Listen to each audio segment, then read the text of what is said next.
सज्जन श्रोते चिंतक पाठक वाचक हो. आज आपण जे कृष्णमूर्ती सारखे तत्वज्ञ आणि वारकरी गुरु परंपरेतील संत मंडळी ही पोचली एकाच ठिकाणी सत्यापर्यंत, परंतु त्यांचे मार्ग विभिन्न होते. म्हणजे काय आणि ते मार्ग नेमके कुठे विभिन्न होते, आणि जर त्यांना सत्य एकच गावलं असेल तर विभिन्न मार्गाने ते सत्य कसं गावलं याबद्दलची चर्चा करणार आहोत. अर्थात आज जेवढं पुरं होईल तिथे थांबू आणि ते तुम्ही नीट लक्षात ठेवा. म्हणजे पाठचं लक्षात ठेवून पुढे जायचं आहे. त्यामुळे आजचं आजच ऐका, त्याच्या चिंतनात राहा आणि ते चिंतन असताना पुढचं चिंतन परत ऐका, त्याच्या चिंतनात राहा. असं करता करता 2-4 लेक्चर मिळून हा संपूर्ण विषय पूर्ण होईल. तर आता सुरू करत आहे. कृष्णमूर्तींनी happy is the man who is nothing, letters to a young friend म्हणजे तरुण मित्राला पत्र दिलेली आहेत आणि त्या पुस्तकाचं नाव आहे happy is the man who is nothing. जो काही नसतो किंवा जो आपल्या भाषेत फकीर असतो तोच खराखुरा आनंद असतो. पान 52, 53 आणि 54 अशी छोटं पुस्तक आहे. अशी ही 3 पानावरचं लेक्चर आहे. ते वाचतो, अर्थासहित सांगतो आणि नंतर वेळ असेल तर पुढे चालू करू. उर्वरित भाग पुढच्या भागात घेऊ. तर आता नीट ऐका. The sun is attempting to break through the clouds, probably it will manage to break during the day. सूर्य ढगाचं आवरण भेदून उगवायचा, प्रकाशित व्हायचा प्रयत्न करीत आहे. शक्यता आहे की दिवसभरात कधी ना कधी तो ढगाच्या आवरणातून बाहेर येईल. One day it is spring and the next day it is almost winter. एखाद्या दिवशी वसंत ऋतू असतो आणि लगेच पुढच्या दिवशी हिवाळा असावा असं काहीसं होतं. The weather represents man's moods up and down, darkness and temporary light. निसर्ग आहे किंवा जे हवामान आहे ते माणसाच्या वेगवेगळ्या मूड्स म्हणजे त्याच्या ज्या लहरी असतात, त्याच्या मनाचे जे बदलणारे स्वभाव असतात त्याचं प्रतिनिधित्व जणू काही निसर्ग आणि हवामान करीत असते. अप अँड डाऊन माणसाचे मूड, माणसाची लहर, माणसाचा उत्साह कधी कधी अत्युच्च असतो आणि पुढच्या वेळेला तो अगदी निरुत्साही असतो. कधी कधी तो उत्साहित असतो, कधी कधी तो उदासीन असतो. तशाच तऱ्हेने हवामान किंवा हे प्रकृतिमान किंवा हा निसर्ग सुद्धा माणसाच्या मूड्स जसे बदलतात तसेच निसर्गाचे सुद्धा मूड्स, निसर्गाची सुद्धा लहर तशीच माणसाच्या लहरीनुसार कमी जास्त होत असते. The weather represents man's moods up and down, darkness and temporary light. वर आणि खाली, एकदम अंधकार आणि तात्पुरता उजेड किंवा उत्साह असं सर्व चालू असतं. You know it is strange how we want freedom and we do everything to enslave our selves. आपल्याला माहीतच असेल की आपल्याला प्रत्येकाला स्वातंत्र्य हवं आहे आणि ते स्वातंत्र्य मिळवण्यासाठी and we do everything to enslave our selves, आपण स्वातंत्र्याची इच्छा बाळगतो आणि आपण स्वातंत्र्य मिळवण्यासाठी जे जे करतो तेथे आपणाला आपल्या नकळत गुलामीत ढकलते. आपण स्वातंत्र्यासाठी प्रयत्न करतो आणि खरे तर आपण गुलाम होतो. You know it is strange how we want freedom and we do everything to enslave our selves. आपण स्वातंत्र्यासाठी खटपट करतो, धडपड करतो आणि खरे तर आपण गुलामीत अधिकाधिक अडकत जातो. We lose all out initiative, we lose all out initiative म्हणजे आपल्यामध्ये जो उत्साह असतो, आपल्यामध्ये सुद्धा नेतृत्व शक्ती असते, आपल्यामध्ये पुढाकार घ्यायची क्षमता असते, ती सर्व क्षमता, आपलं संपूर्ण initiative, we lose all out initiative, आपण आपली सर्व क्षमता, नेतृत्व शक्ती, पुढाकार शक्ती, उत्साह गमावतो आणि स्वातंत्र्यासाठी धडपड करतो आणि ती धडपड करता करता कळत न कळत दुसऱ्या कोणाच्या तरी गुलामगिरीत, दास्यामध्ये अडकतो. We look to others to guide us, to help us, to be generous, to be peaceful. We look the gurus, masters and saviors. आपण नेहमी कुठल्या तरी गुरुकडे, मास्टर्स म्हणजे धन्याकडे, मालकाकडे किंवा सॅव्हियर्स म्हणजे संकट निवारक अशा कोणा रक्षणकर्त्याकडे सतत आपण गुरु धनी रक्षण करता बाहेर शोधत असतो की असे रक्षण करते धनी किंवा गुरु we look to others to guide us. एखाद्या रक्षणकर्त्याकडे, गुरुकडे, एखाद्या धन्याकडे, मालकाकडे आपण सतत दृष्टी लावून असतो की यापैकी कोणतरी आपणाला मार्गदर्शन करेल, आपणाला मदत करेल आणि जो आपणाला to be generous, to be peaceful, जो आपणाला हृदयाची उदारता म्हणजे काय, शांती म्हणजे काय, या सर्व गोष्टी आपणाला देईल. म्हणून कोणीतरी आपणाला हृदयाची उदारता, औदार्य बहाल करील, कोणीतरी आपणाला शांती देईल. यासाठी सतत आपण आपल्या बाहेर गुरु शोधत असतो, कोणी मालक शोधत असतो, कोणी संकट निवारक, मोक्ष देणारा रक्षणकर्ता शोधत असतो. आणि अशा तऱ्हेने आपण स्वातंत्र्य मिळवण्यासाठी इतरांवर अवलंबून राहतो. आणि खरे तर स्वातंत्र्य मिळवण्याचा प्रयत्न करता करता इतर कोणाचे तरी आपण गुलाम होतो. And we lose all our initiative. आणि आपल्याला निसर्गदत्त असलेली जी आपली लिडिंग कॅपॅसिटी आहे, इनिशिएटिव्ह आहे, पुढाकार घेण्याची क्षमता आहे, तिचा आपण विनाश करतो.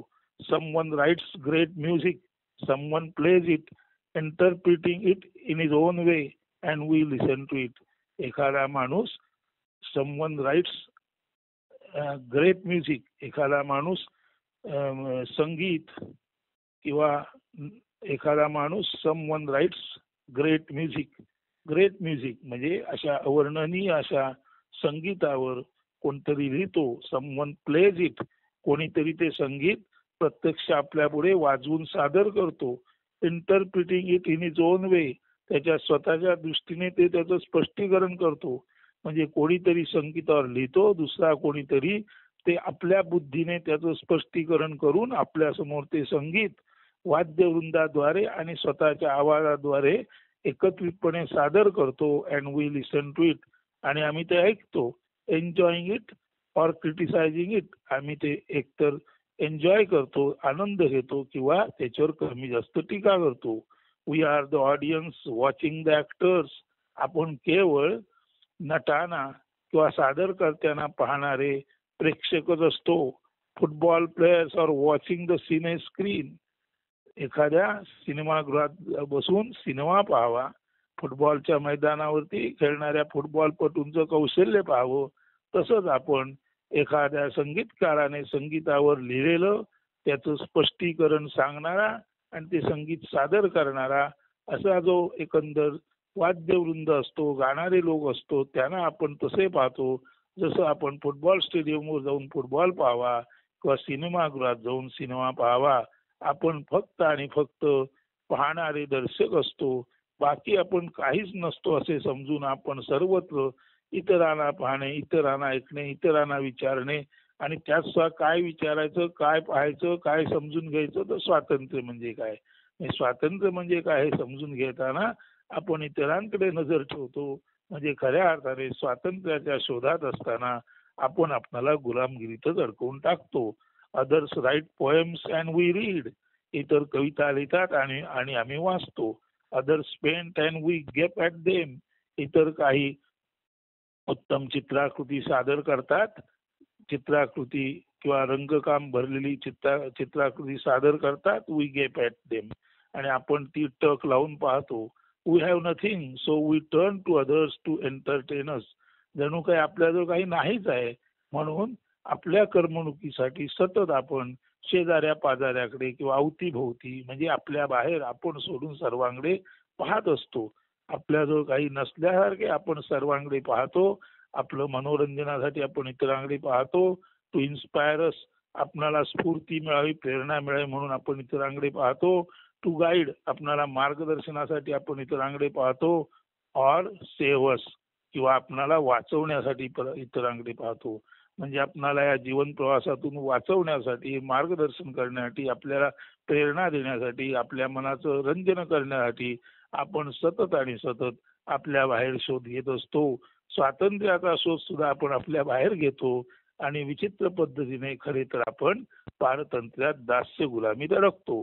मोर and more modern civilization is destroying us, emptying us of all creativeness. More and more modern civilization is destroying us, emptying us of all creativeness. आपल्यातील सर्व सृजनशीलता, आपल्यातील सर्व निर्मिती क्षमता आधुनिक संस्कृतीने, खरं सांगायचं तर म्हणजे आधुनिक संस्कृतीने अधिकाधिक जास्त प्रमाणात आपल्यातील स्वसृजनशीलता, निर्मिती क्षमता नष्ट करायचं काम चालवलं आहे. We ourselves are empty inwardly and we look to others to be enriched, and so our neighbor takes advantage of this to exploit, or we take advantage of him. खरं सांगायचं म्हणजे आपण सर्व आतून रिकामे शून्य आहोत आणि त्या कारणाने आपण इतरांकडे पाहतो की इतरांपैकी कोणतरी आपल्याला समृद्ध करील, आपला शेजारी आपल्याला काहीतरी देईल असं आपण पाहतो. पण खरे तर आधुनिक संस्कृतीच्या या आक्रमणामध्ये आपण सर्वच आतून रिकाम्याने पोकळ आहोत. आपण नेहमी इतरांकडे पाहतो, आपल्याला स्वातंत्र्य मिळवण्यासाठी, आपल्याला समृद्धी येण्यासाठी, आपल्याला मार्गदर्शन करण्यासाठी, आपल्याला उत्साह मिळावा म्हणून आपण इतरांकडे पाहतो आणि आपण खरे तर सर्वच आतून पोकळ आहोत. त्यामुळे जेव्हा आपण इतरांकडे पाहतो तेव्हा आपला शेजारी आपला गैरफायदा येतो. त्याला लक्षात येतं की नारायण पाटणकर माझ्याकडे आलाय म्हणजे मी काही बोललो तरी त्याला ते पटेल, आणि तो आपल्याकडे आलाय म्हणजे तो आतून रिकामा आहे, आणि तो आतून रिकामा आहे, तो शून्य आहे, पोकळ आहे म्हटल्यानंतर नारायण पाटणकर शेजाऱ्याकडे गेला की शेजारी त्याचा गैरफायदा घेतो, किंवा नारायण पाटणकर आतून शून्यच आहे पण त्याच्याकडे दुसरा कोण आला तर नारायण पाटणकर त्याचा गैरफायदा घेतो. म्हणजे आधुनिक संस्कृतीच्या या आक्रमणामध्ये आपण सर्वच आपली अंतर्क्षमता गमावून बसलेलो आहोत, शून्य झालेलो आहोत, पोकळ झालेलो आहोत. त्यामुळे आपण शेजाऱ्याकडे जातो, कधी शेजारी आपला गैरफायदा घेतो, काहीतरी दुसरा कोणतरी आपल्याकडे येतो, आपण त्याचा गैरफायदा घेतो. अडलेल्याचा गैरफायदा घेणे एवढंच संस्कृतीचं काम सध्या आहे, आणि त्यामुळे आपण आपली अंतरंग क्षमता हरवून बसलो आहोत. When one is aware of the many implications involved in looking to others, that very freedom is the beginning of creativeness.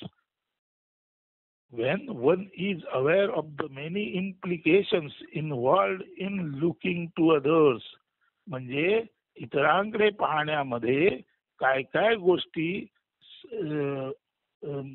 अडकलेल्या आहेत, इतरांकडे जेव्हा आपण इतरांकडे आश्रयासाठी, स्वातंत्र्यासाठी, आपल्याला समृद्ध करण्यासाठी, आपल्याला मार्गदर्शन करण्यासाठी जेव्हा आपण इतरांकडे पाहतो तेव्हा त्या पाहण्यामध्ये अनेकानेक गोष्टी गुंतलेल्या आहेत, आणि त्या गुंतलेल्या गोष्टी जर आपण समजून घेतल्या तर that very freedom is the beginning of क्रिएटिव्हनेस.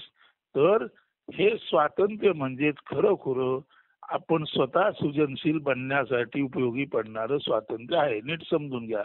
जेव्हा आपण इतरांकडे मदतीसाठी याचना करतो, इतरांकडून आपल्याला काही मिळेल असं समजतो, आपण स्वतः चिंतन न करता सर्व गोष्टीसाठी शेजारी पाजारी गुरुकडे जातो, तेव्हा खरं तर आपल्यातली क्षमता आपण विसरलो आहोत, आणि ती विसरल्यामुळे आपण शेजाऱ्यांकडे जातो हे आपल्या लक्षात येतं.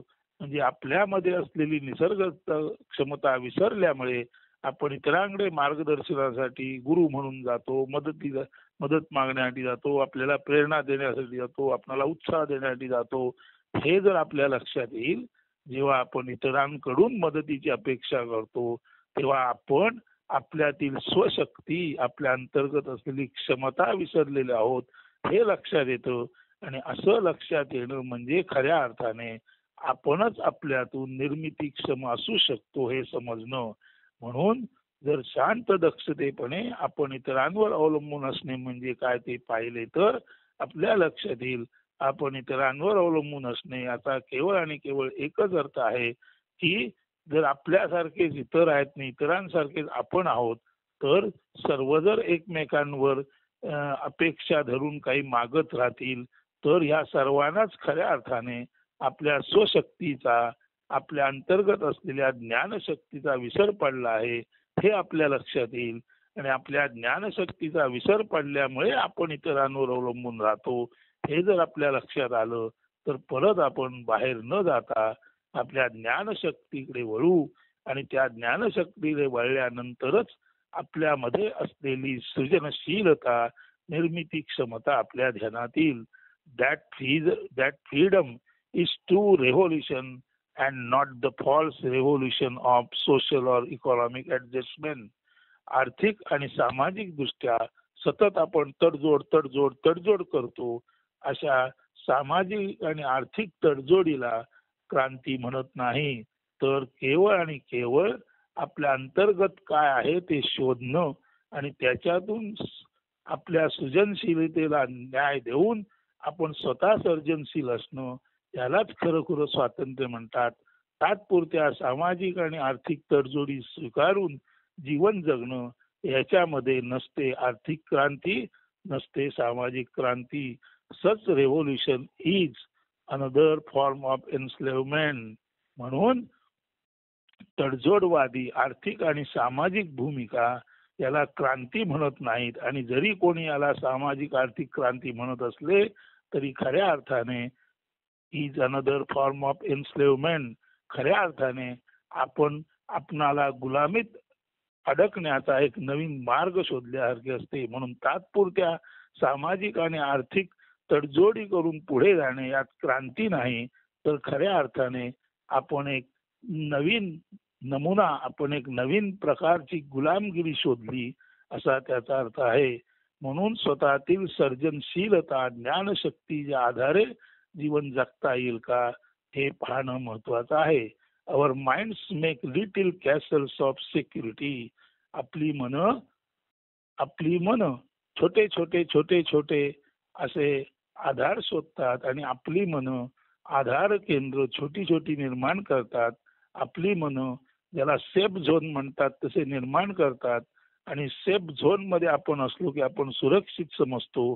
पण खरं सांगायचं तर ही सेफ झोन म्हणून आपण जे म्हणतो ते दुसरं तिसरं काही नसून त्या बंदिशाला असतात. Our minds make little castles of security. Castle म्हणजे किल्ला. सुरक्षिततेचे लहान किल्ले आपण तयार करतो आणि त्यामध्ये आपण सुरक्षित आहोत असं समजतो. We want to be sure of everything, sure of our relationships, of our fulfilments, hopes and of our future.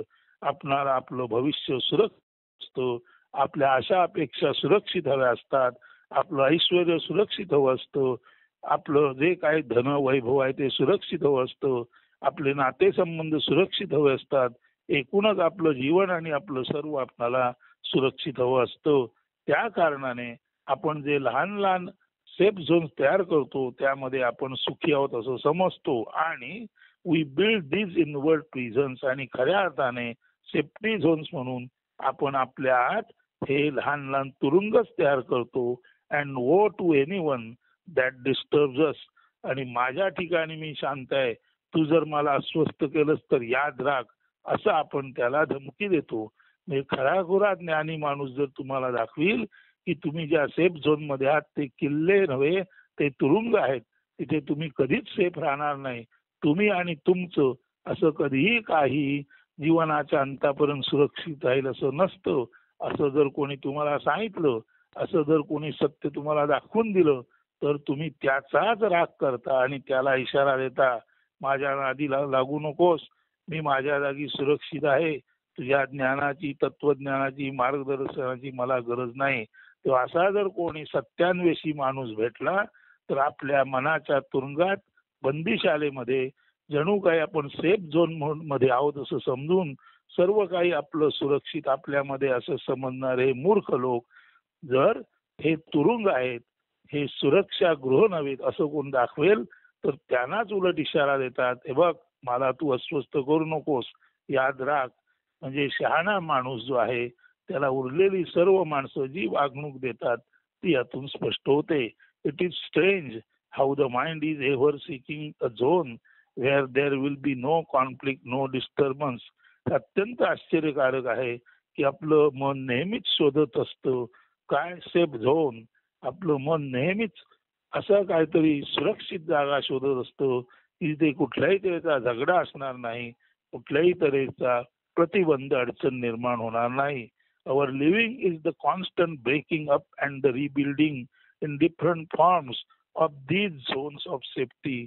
खरं तर आपलं जीवन म्हणजे सातत्याने काहीतरी मोडणं आणि काहीतरी घडवणं, म्हणजे to break and to build, म्हणजे मोडणे आणि घडवणे, तोडणे फोडणे आणि बनवणे, असंच तर खऱ्या अर्थाने आपलं जीवन सतत चालू असतं. आणि वेगवेगळ्या तऱ्हेने हे तोडणं मोडणं घडणं चालू असतं. आणि of the zones of safety, आणि आपण ज्याला सेफ्टी झोन म्हणतो, सुरक्षित गृह सुरक्षा म्हणतो, आपण म्हणतो हा माझा सेफ्टी झोन आहे, इथे मी कायम सुरक्षित आहे. हे सेफ्टी झोन कधीच टिकाऊ नसतात. कारण आपण ज्याला सेफ्टी झोन म्हणतो ते जीवनच असतं. आणि जीवनातील प्रत्येक सेफ्टी झोन कधी ना कधी ब्रेक होतो, कधी ना कधी तो पुन्हा बांधला जातो. सतत आपले सेफ्टी झोन तुटत असतात, फुटत असतात, मोडत असतात. नवीन नवीन सेफ्टी झोन आपण तयार करत असतो. असा एक विचित्र खेळ चालू असतो. Our mind then becomes a dull and weary thing. सतत सेफ्टी झोन तयार करणं, तो मोडणं, परत नवीन सेफ्टी झोन बनवणं, असं तोडणं मोडणं घडणं फोडणं बनवणं, यामध्ये सतत आपलं मन व्यग्र असतं. आणि शेवटी आपलं मन अत्यंत निबर असंवेदनशील बनतं आणि थकून दमून जातो. Freedom consist in having no security of any kind. खरं तर स्वातंत्र्य हे तेव्हाच अस्तित्वात असतं जेव्हा कुठल्याही तऱ्हेची सुरक्षितता अशी असू शकत नाही. तेव्हा जेथे काही सुरक्षित नाही, येथे काहीही सुरक्षित नाही, हे समजण्यामध्येच खऱ्याखुरा स्वातंत्र्याचा उद्भव होतो. It is really astonishing to have a still and a very calm mind without a single wave of thought.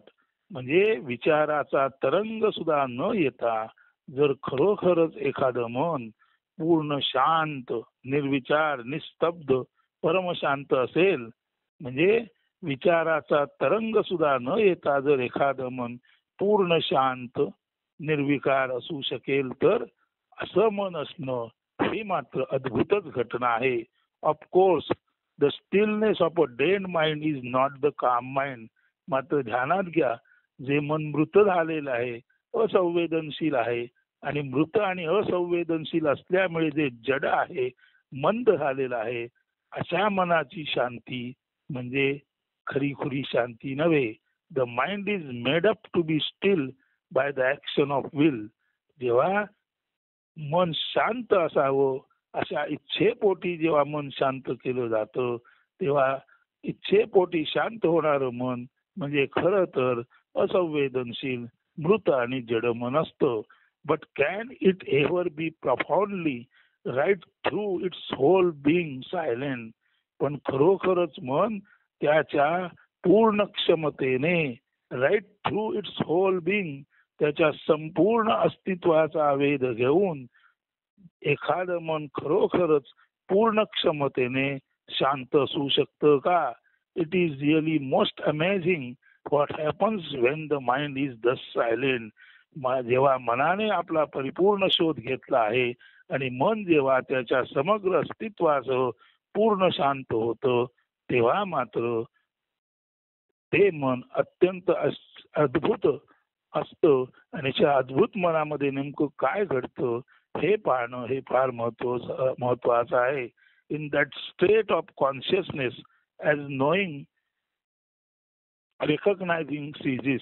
In that state of all consciousness, जेव्हा मनाचा संपूर्ण आशय ऑल कॉन्शियसनेस परिपूर्ण शांत झालेला असतो, ॲज नोईंग रिकॉग्नायझिंग सीझिस, जेव्हा काहीतरी जाणून घेणं, जेव्हा काहीतरी समजून घेणं, अशा अर्थी जो मनाचा कॉन्शियसनेस आहे, जेव्हा जाणून घेणं समजून घेणं प्रयत्न करणं धडपड करणं, अशा अर्थी जेव्हा मनाचा संपूर्ण कॉन्शियसनेस म्हणजे मनाचे सर्व अस्तित्व जेव्हा काही जाणण्यामध्ये काही शोधण्यामध्ये अडकलेलं नसतं आणि अचानक पूर्ण शांत असतं, अशा वेळेला नेमकं काय होतं पहा.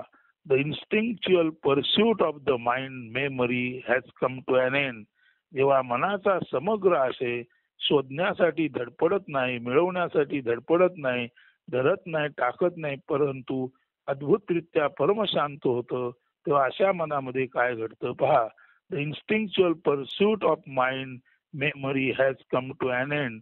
जी मनाची एक इन्स्टिंक्च्युअल म्हणजे स्वप्रेरणादायी परस्यूट म्हणजे इच्छा असते ऑफ द माइंड. मेमरी मनाची जी सतत काहीतरी मिळवण्याची इच्छा असते, मनाची सतत काहीतरी मेमोराईज स्मृती जगण्याची इच्छा असते.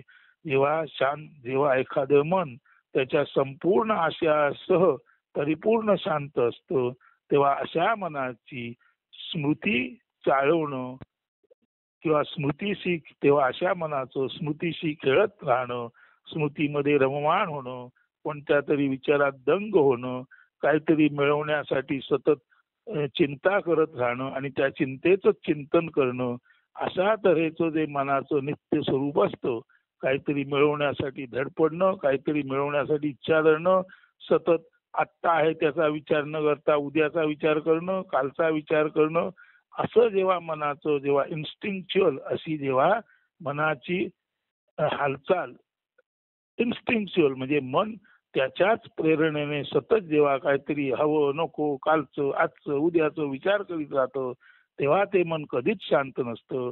पण तू जेव्हा मन त्याच्या पूर्ण आशा सकट विथ इट्स फुल कॉन्शियसनेस, जेव्हा मन त्याच्या परिपूर्ण आशयासह शांत निवांत होतं, आणि तरी जेव्हा असा माणूस एकदम जागृतीमध्ये परमशांत असलेला असतो, तेव्हा मात्र त्याच्या मनाची जी सतत मिळवण्याची, कमावण्याची, धडपडण्याची, आठवण्याची ही जी संपूर्ण एक अखंड चलित प्रक्रिया असते, ती अचानक शांत झालेली असते.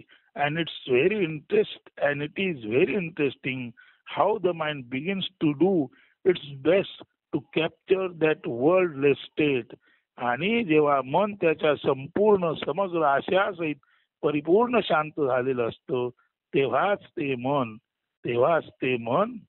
and it is very interesting how the mind begins to do its best to capture that wholeness state. आणि असं जेव्हा परिपूर्ण शांत मन असतं, तेव्हाच खरं खुरं पाहणं हे मनोरंजक आहे नव्हे, तेव्हाच खरं खुरं आपल्याला पाहता येतो. And it is very interesting. आणि हे खरोखरच समजून घेण्यायोग्य आहे. How the mind begins to do its best to capture that wordless state. ती निशब्द अवस्था जेव्हा मन त्याच्या समग्र आशयासह परिपूर्ण शांत असतो, तेव्हा ती निशब्द अवस्था मन कशी काय पकडू शकतो, तेव्हा ती निशब्द अवस्था मन कशी काय आकलन करून घेऊ शकतो, हे समजून घेणं हे अत्यंत इंटरेस्टिंग, हे अत्यंत समजून घेणं हे अत्यंत रुचकर आहे. रुचकर अशा अर्थी की मन पूर्ण शांत असतं, तेव्हा ते मन निशब्द अवस्था कशी अनुभवतं हे समजून घेणं हे अत्यंत महत्वाचं आहे नव्हे. त्यामध्ये रस असणं, त्यामध्ये रस घेणं हेच फार महत्वाचं आहे. And it is very interesting how the mind begins to do its best to capture that wholeness state, that wordless state, through thinking, verbalizing, perfecting symbols. And it is very interesting how the mind begins to do. मन परिपूर्ण शांत असतं तेव्हा मन wordless state, ती निशब्द अवस्था, through thinking विचारातून, व्हर्बलायझिंग म्हणजे शब्दातून, परफेक्टिंग सिम्बॉल्स आणि योग्य प्रतिमानं मांडून, म्हणजे जेव्हा मन परिपूर्ण शांत असतं तेव्हाच ते निशब्दतेचा अनुभव घेऊ शकतं. आणि असं निशब्दतेचा अनुभव घेणारं मन खऱ्या अर्थाने अत्यंत योग्य पद्धतीने त्याचं आकलन करून घेऊ शकतं. आणि ते आकलन दुसऱ्यापर्यंत पोचवताना अत्यंत योग्य शब्द वापरून योग्य त्या सिम्बॉलिक पद्धतीने ते मन इतरांपर्यंत हा निशब्दतेचा अनुभव पोचवू शकतो. इथे सांगायचं एवढंच आहे की मन जेव्हा परिपूर्ण शांत होतं, अर्थात परिपूर्ण शांत मन म्हणजे असंवेदनशील किंवा मंद जड मन नव्हे, तर माणूस अत्यंत उत्साहाने भरलेला आहे, तो त्याच्या परिपूर्ण क्षमतेमध्ये आहे, त्याचं मन परिपूर्ण शांत आहे आणि इंद्रिय मात्र सक्षम आहेत. असं जेव्हा मन शांत दक्ष मन when mind is quiet but active, मन पूर्णपणे शांत आहे आणि सर्व इंद्रिय अत्यंत प्रकर्षाने त्यांची क्षमता पूर्णपणे बाळगून आहेत. मन परिपूर्ण शांत आणि इंद्रिय दक्ष म्हणजे ज्ञान घेण्यासाठी तत्पर. इंद्रिय ज्ञान घेण्यासाठी तत्पर आहेत आणि मन मात्र पूर्ण शांत आहे. असं जेव्हा when mind is quiet but active, जेव्हा मन अत्यंत शांत आहे आणि ज्ञान ग्रहण करणाऱ्या मेंदूच्या पेशी तीक्ष्ण आहेत, हृदय अत्यंत निवांत आहे आणि सर्वत्र मन, बुद्धी आणि हृदय इथे एक परिपूर्ण शांती आहे. मन पूर्ण शांत आहे, हृदय निर्विकार आहे. बुद्धी म्हणून शांत आहे, परंतु बुद्धीच्या पेशी समोर जे येईल ते अंतर्भेदी दृष्टीने पाहण्यासाठी सक्षम आहेत. अशा वेळेला फ्लेम ऑफ अटेन्शन, अशा वेळेला खरी अंतर्वेधी ज्ञानाची ज्योत प्रकटते. म्हणजे जेव्हा मन पूर्ण शांत, हृदय निर्विकार आणि बुद्धी वा बुद्धीच्या पेशी समोर आलेलं आकलन करण्यासाठी सक्षम असतात, तेव्हा एक अद्भुत फ्लेम ऑफ अटेन्शन, तेव्हा एक अद्भुत शांत दक्षतेची ज्योत, ज्ञान ज्योत प्रकटते. ते पाहणं अत्यंत मनोरंजक आहे. and it is very interesting how the mind begins to do its best to capture that wordless state through thinking, verbalizing, perfecting symbols. But for this process to come to an end naturally and spontaneously is like dying to everything. परंतु परिपूर्ण शांत दक्ष असणं आणि विचार पातळीला निर्विचार असणं, शब्द पातळीला निशब्द असणं, असं तेव्हाच होतं जेव्हा मन परिपूर्ण शांत, इंद्रिय जे पाहिलं जातं ते समजण्यासाठी दक्ष. When mind is quiet but active, जेव्हा मन शांत पण असतं आणि ऍक्टिव्ह म्हणजे जे काही समोर येतं ते समजून घेण्यासाठी सक्षम पण असतं. असं जेव्हा ऍक्टिव्ह क्वाइट मन असतं तेव्हा ते नेहमीच्या विचार प्रक्रियेतून, नेहमीच्या शब्द माध्यमापासून, नेहमीच्या चित्रीकरणापासून, नेहमीच्या स्मृतीपासून अगदी वेगळं असं अद्भुत मन असतं. आणि असं जे अद्भुत मन असतं ते खरं सांगायचं म्हणजे आपल्या नेहमीच्या गोष्टीला प्रत्येक क्षणाला मरत असतं आणि प्रत्येक क्षणाला मरणारं संपणारं मनच खऱ्या अर्थाने पुढच्या क्षणासाठी अति उत्कट, अति उत्सुक असं असतं. असं हे ऍक्टिव्ह बट क्वाइट माइंड, अशी ही शांत दक्षता, हेच तर फ्लेम ऑफ अटेन्शन आहे. हीच तर अंतर्वेधी बुद्धीची ज्ञानज्योत आहे. one does not want to die, and so there is always an unconscious struggle going on, and this struggle is called life. खरं तर माणसाला कधी मरायचंच नसतं, त्यामुळे संपूर्ण जीवनभर त्याच्या मध्ये एक अनकॉन्शियस, संपूर्ण जीवनभर त्याच्या नकळत सतत एक झगडा चालू असतो. And this struggle is called life. माणसाला कधीच मरायची इच्छा नसते आणि माणूस कधीच मरायची इच्छा धरत नसल्यामुळे त्याच्या संपूर्ण जीवनात त्याच्या कळत न कळत एक झगडा चालू असतो, सतत झगडा चालू असतो. आणि असं सतत झगडणं, सतत झगडून झिजणं आणि झिजण्यामुळे अंतिमतः मरणं एवढंच जीवनात उरतं. म्हणून सातत्याने चालणारा झगडा म्हणजे जीवन असं म्हणतात. कारण माणसाच्या अनकॉन्शियस मध्ये, त्याच्या नेणिवेमध्ये हा झगडा सतत चालू असतो. म्हणून जर माणसाचं मन त्याच्या जाणीव आणि नेणीव या दोन्ही गोष्टी टाकून परिपूर्ण आशयासह, समग्र आशयासह शांत दक्षतेत स्थिरावलं तर एक वेगळी गोष्ट घडेल. It is odd how most people want to impress others by their achievements, by their cleverness, by their books, by any means to assert themselves. It is odd. हे खरोखर विचित्र आहे. काय? Most people want to impress others. बऱ्याच जणांना इतरांना प्रभावित करावंसं वाटतं. बऱ्याच जणांना आपण मिळवलेल्या गोष्टी इतरांना दाखवून, प्रदर्शन करून त्यांच्यावर आपली छाप अशी वाटते. सतत उच्चार करून किंवा लोकांपुढे पुढे करून आपली हुशारी एन्डॉर्स म्हणजे स्पष्ट करावीशी वाटते. बऱ्याच जणांना आपली पुस्तकं, आपलं तत्वज्ञान, आपलं असर्शन, आपण एक निश्चित निष्कर्षाला पोचलो आहोत हे सांगून इतरांना प्रभावित करा असं वाटतं, हे खरोखरच विचित्र नाही का? कारण हे संपूर्ण करणं, इतरांना इम्प्रेस करणं, इतरांना प्रभावित करणं, ह्या सर्व गोष्टी सुद्धा कळत न कळत मानवी झगड्याचंच निदर्शक आहे. अशा अर्थाने मानवाचं मन त्याच्या नकळत सतत स्पर्धा, तुलना, स्मृती, विचारचित्र मांडणे, हुशारी लादणे, लोकांना प्रभावित करणे, अशा अर्थाने मानवी मन सतत झगड्यात असतं.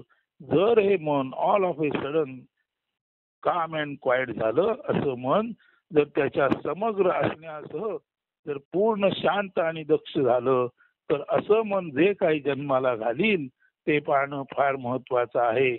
आणि सज्जन श्रोते हो, अशा शांत दक्ष मनामध्येच, म्हणजे मन शांत आहे आणि इंद्रिये प्रत्येक गोष्टी जाणण्यासाठी सक्षम आहेत, परंतु इंद्रिय सक्षम आणि मन शांत अशी दीर्घकालीन अशी दीर्घकाल तर अशा दीर्घकाल जर मनाचा आशय, the consciousness of mind, the content of mind, मनाचा आशय ज्याचा समग्रतेने परिपूर्ण शांत आहे, ज्याच्या मनामध्ये विचार, स्मृती, प्रभाव टाकणे, तुलना करणे, स्पर्धा करणे असा कुठलाही झगडा नाही, की जो झगडा सर्वसाधारणपणे प्रत्येक माणसामध्ये असतो.